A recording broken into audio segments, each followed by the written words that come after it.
रिया ने चाय की पत्तियों को ध्यान से देखते हुए कहा, दीदी मगर ये तो हरी हैं। दिल्ली में की चाय पत्ती तो काली होती है, क्या वे प्रदूषण के कारण काली हो जाती हैं? जो रिया होती है वो कहती है, वो जो बच्ची मोहिनी के पास आई थी वो कहती है कि दीदी जो दिल्ली में चाय मिलती है वो तो काले रंग की होती है, जो आपके हाथ में है वो तो हरी पत्तियां हैं। तो क्या ये प्रदूषण से मतलब दूषित हवा से क्या ये काली हो गई हैं?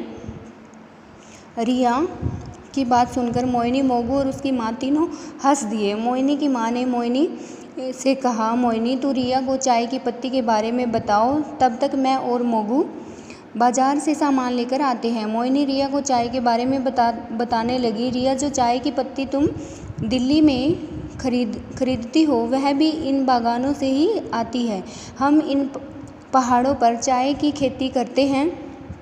यहाँ की जलवायु और मिट्टी चाय की खेती के लिए अनुकूल है। मतलब यहाँ की जो मिट्टी है, मतलब जलवायु मतलब मौसम की जो दशा होती है वो मिट्टी चाय की खेती के लिए माफिक है, मतलब अनुकूल है।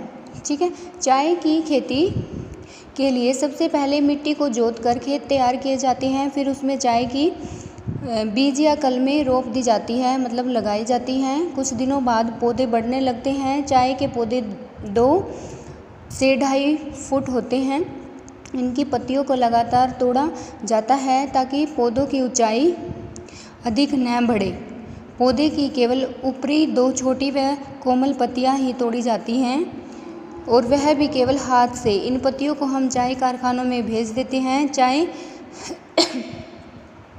कारखाने बागानों के पास ही होते हैं, वहाँ इन पत्तियों को सुखाकर तोड़ा और कूटा जाता है। सूख जाने के कारण ही पत्तियों का रंग काला हो जाता है। गंध और स्वाद के लिए इसमें कुछ रसायन भी मिलाए जाते हैं, मतलब स्वाद के लिए और उसकी अच्छी खुशबू आए उसके लिए तो क्या किया जाता है, उसमें कुछ रसायन भी मिलाए जाते हैं।